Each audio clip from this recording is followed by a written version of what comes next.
I'm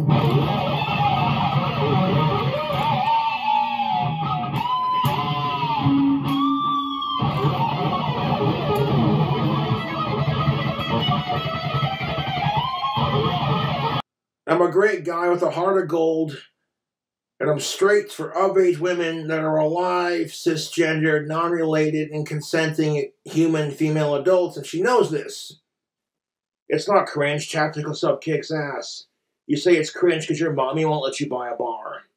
Now, if you haven't been keeping up with it, Josh is 100% dunzo with Jessica. He wants nothing to do with her. He never even wants to utter her name again. Never mind the fact that basically every third video for the past 2 months has been Josh talking about Jessica, and vice versa.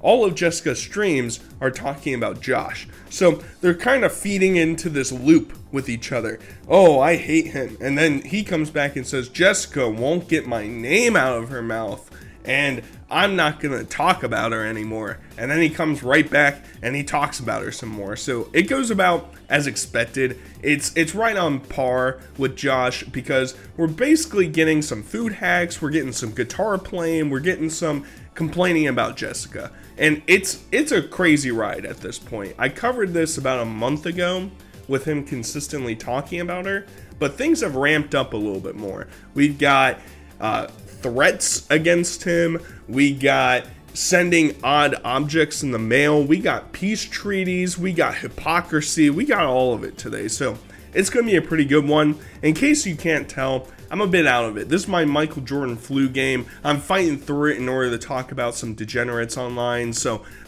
deal with me if I'm a little bit more crackly, mumbly, grumbly than I typically am. But first, we're going to start off with a very interesting package that Jessica decides to send his way. It's a bit odd, to say the least. So Jessica Boyle literally sent me 2 pairs of her underwear when she sent the knife back that I gave her when I bought for her when we were dating. You know we broke up and you're trying to send me panties and shit.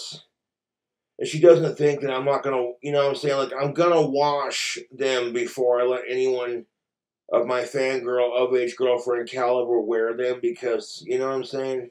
So back around either her first or second visit, I remember Josh buying her a knife at some shop in town in Casper, and I guess she loved it so much, she decided to send back 2 used, just soggy, all oiled up panties that she had laying on the side. Her grandparents, her parents, who are basically at grandparents' age, didn't have time to wash them. Jessica thought this is a good time to put them in a box, send them to Josh's way, and Josh said one of the most outlandish things I think I've ever heard. Why in the world, we all know the fangirls don't exist, but why in the world do you think it would be a good idea to say, hey baby, you want to wear this this underwear from my deranged alcoholic ex-girlfriend? You know, why don't you throw those on? You know, do a little thong song, you know, twerk that ass right in front of me so I can think back to my over 40-year-old ex-girlfriend. That's a really good idea there, Josh. I think you're really gonna get the ladies swooning over that.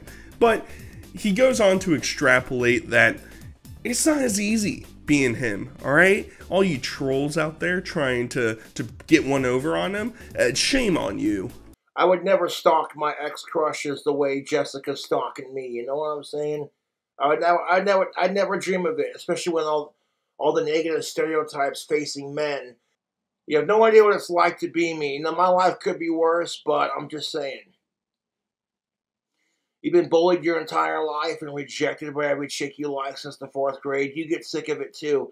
And then when you try to go on YouTube and date and like socialize with chicks, everyone's gonna f with you. And then as soon as they find out that the chick you're dating is psychotic, they encourage it because they want content. You guys just don't understand the turmoils of being an alcoholic wizard on the internet, alright? You know, I understand it. He has to stay inside of his mobile home all day. That's difficult. And drink all the time? And spend all of his money on door dashing? God, I wouldn't wish that on my worst enemy. Now, in fairness, having to deal with somebody like Jessica, yeah, I can I can get behind that. That's worse than anything that I'm going to have going on in the next several weeks. So I get that, Joshy Poo. I get that. But he decides to take this idea that Jessica being a horrible, wretched person, let's try and capitalize off of that bad boy. Let's, you know, and I kind of think that he got this idea because Jessica sent one of his shirts back to him, and he's like, ooh, light bulb moment. This is a brilliant feat of capitalism that King Cobra is gonna partake within. You sent the t-shirts that you bought from my customized girl t-shirt shop back to me, saying you don't want any of the stuff in the box, blah, blah, blah. You know what I'm saying? Blah, blah, blah. So the t-shirt I tried to make about Jessica on my customized girl, what have you, is not being approved. And I decided that I don't need to make a t-shirt about her to get inside her head. I'm already there, cuz. And the t-shirt, it contained Jessica Boyle, the image of her showing off her saggy boobs. But she was covered. It literally said, Jessica is the worst. And on the back of that, a picture of a broken heart floating in a beer mug. He goes on to explain that Jessica is revenge corning him. I can't say the actual word, unfortunately, but we all get the gist of what's going on. She was trying to sell videos and pictures and stuff of them online, which, like, I know there's some sickos out there that are probably like, their curiosity is taking over their mind and they're like, yeah, I gotta figure that out. But 99.9% of people are like, nope. I don't, that's like the darkest parts of the internet that nobody wants to encounter. I have been sent some awful things without my knowledge of what they're gonna be. And let me tell you, when you show up, you think the idea might be kind of goofy, kind of funny at first, but once you actually get the reality of the situation that you're in, ooh, it's not that great. It really is not that great. And he goes on to explain that the cops are being called on his end. He's trying to make fun of her, but he's saying that he's done reports on her and stuff, but I'm not wholly convinced by that. I'm not certain. It seems like too much work for Josh. He can't even change his clothes every day. You think he's making police reports against her? I'm not too positive. Back when me and Jessica Boyle were dating, we were long distance. And long distance can be hard. So to keep the romance alive, we would record each other having sex. And we each get a copy so that when we're feeling lonely or missing the other one, we could, like, watch it and go, yeah. You know what I'm saying? I love watching her have a mental freak-out breakdown over me on camera, watching her cry her fake crocodile tears. I miss Josh. I love my ring. And then turn around. You don't even know I love Josh. I want him back. And then when I call the cops on her, nothing gets done about it. She'd be screaming, leave me alone! I'm washing my face! But now that I broke up with her because I can't handle her psychotic bullshit, she's literally a very impossible person to deal with. Now she's got no problems using that same crap against me. He's also kind of incapable of realizing the own irony that he says in statements like Jessica's gonna die alone surrounded by cats. You know, that might be a worse fate than dying alone surrounded by a bunch of plush animals and empty bottles of liquor around you. I don't know, like, you know, it's two sides of the coin a little bit there. Joshy Poo doesn't really understand the irony that exists between his statements. Literally, Jessica Boyle is going to die a lonely, miserable old lady with too many cats in her parents' house with nobody to love her. Nobody will want to have sex with her.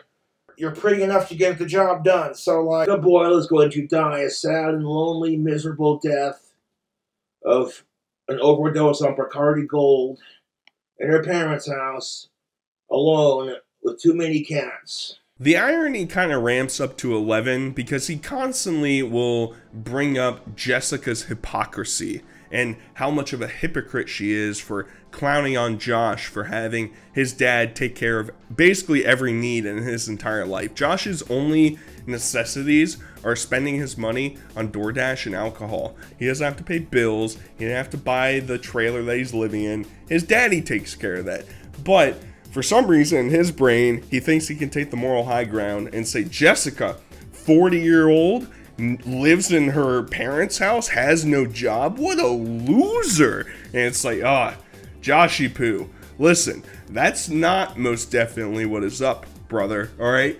You can't be shouting inside of your own glass house. You can't be throwing those stones around, buddy. That's it's too close to comfort. Everybody was saying that she's a horrible, wretched person, which is true, but it's kind of funny because you two are pretty similar to each other. I think she's more extreme, more crazy than he is, but like in terms of lifestyle and approach to other people, including trolls, they're like par for the same course. It's no wonder that they get along with each other, and it's no wonder that more than likely they're gonna get back together. Let's be real, you know, nobody makes 5,000 videos talking about their ex-girlfriend without the slight inclination that, yeah, you know, I think they might actually be longing for that emotional touch again. And that my dad bought it for me, and that I don't have to live at home with my parents like you do. You want to talk some real shit, Jessica Boyle? You're going to die a lonely, lonely old lady, bitter drunk.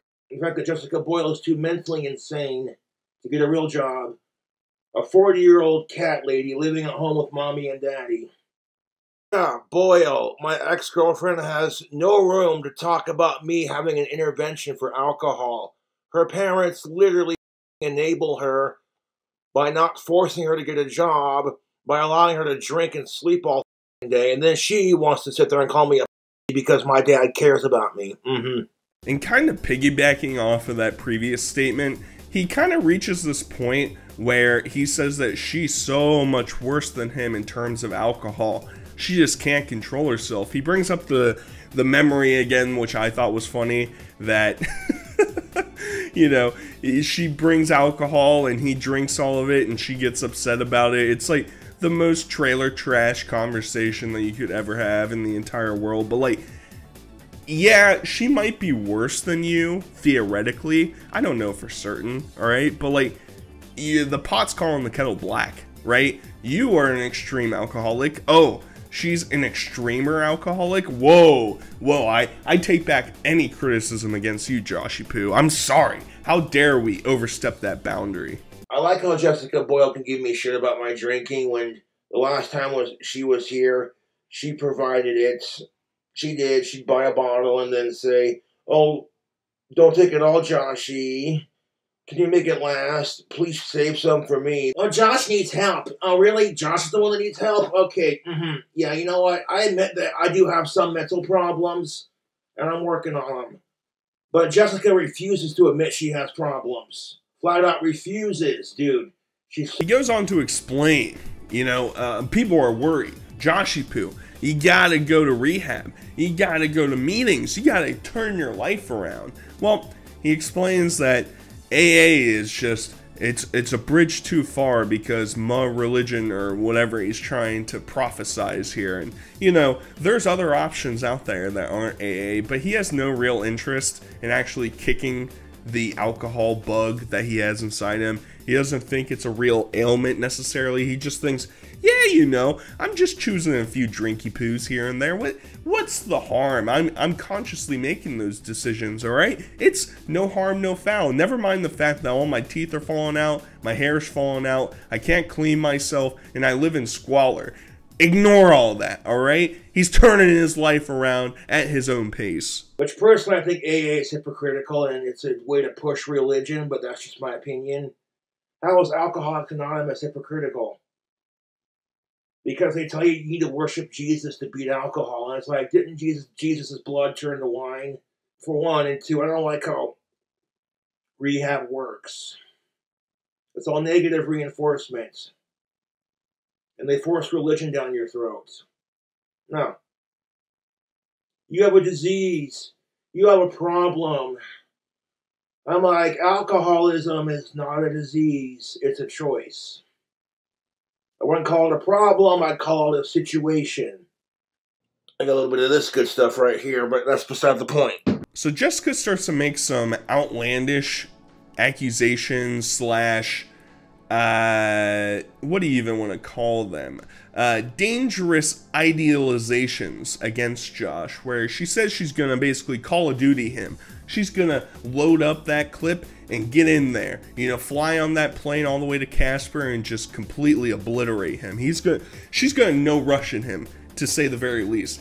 And his response is pretty funny. I can't show it on here. He says too many swear words to make the sentence even comprehensible. You can find it. But he basically says, I'd like to see you try. I'd like to see you try. And he's like, but if she shows up, I'm going to call the cops. Yeah, okay, well, if there's somebody that deranged, Joshy Poo, that's going to show up with a weapon and trying to harm to you, I don't think waiting for the cops to show up is the best approach, buddy. We've been saying, at least on this channel, that he should get a restraining order against him, or against her. Oh, whoa. He should get a restraining order against her because of situations like this. Make it an actual felony. Well, I don't know. Make it illegal for her to show up and have her hauled to jail. And this is all the reason why I don't think that he's actually calling the cops or doing anything like this. It's too much work. It's too much work for Joshy Poo. We all know that when she shows up again, they're going to make love and they'll get in a fight. He'll throw her against the wall. She'll say, I'm going to go buy the $5 machete. It's donezo for you. You better not let me come back inside when I get back. It's going to be a shit show, to say the least. So I'm going on record right now saying, for future references, if Jessica Boyle shows up with a gun, I will let the cops deal with it and she can get arrested. Because I am not putting my life and my freedom at stake just because she can't take a hint. That's super illegal to do. You can't just threaten to murder somebody on social media, you know what I'm saying? So Josh does what any intelligent, critical thinking person would do when they're dealing with an actually psychotic ex that is just claiming she's gonna do some absurd things, right? She's gonna do these awful things to you. Well, Josh says, you know what, baby? I've been food hacking recently. I'm gonna send you a sub. And he sends her a Jersey Mike's sub, and I'm pretty sure she threw it in the trash. It really pissed him off. He was not a fan of her declining his wonderful peace offering. Like, this is the only thing that would go through Josh's mind, is like, you know what, we're having issues with somebody, I'll send him a food hack. That's gonna easily, you know, clean up the ice that we're all slipping on. It's all gonna be good. Now, I did extend a peace offering to Jessica Boyle, my ex-girlfriend. I did send her a Jersey Mike sub, and hopefully she got what I ordered. And it is a peace offering. I did send Jessica Boyle a Jersey Mike sub. I sent her the sub I tried to food hack the other day. And hopefully she got it, and it's everything that I ordered. Even if it's not everything that I ordered, it's still a peace offering. So Jessica Boyle did not accept my peace offering. So I don't really know what happens from here. I don't know if this is just all bark, no bite, no situation's actually going to happen. Jessica's been trying to fundraise another trip out to Casper. My previous recollection was she was trying to come out around Halloween. That didn't happen. So potentially, who knows? You know, the trolls might fund her trip to come out here. I don't know what the whole situation type deal is going to look like, but we'll keep you informed. Josh, outside of these moments, I haven't been too intrigued by, and that's why I've been kind of doing the once a month or once every couple weeks type of update situation type deal. So hopefully you enjoyed. I'm gonna go take some NyQuil and go to sleep, and I hope you guys enjoyed. So until next time, I'll talk to you guys later. Peace.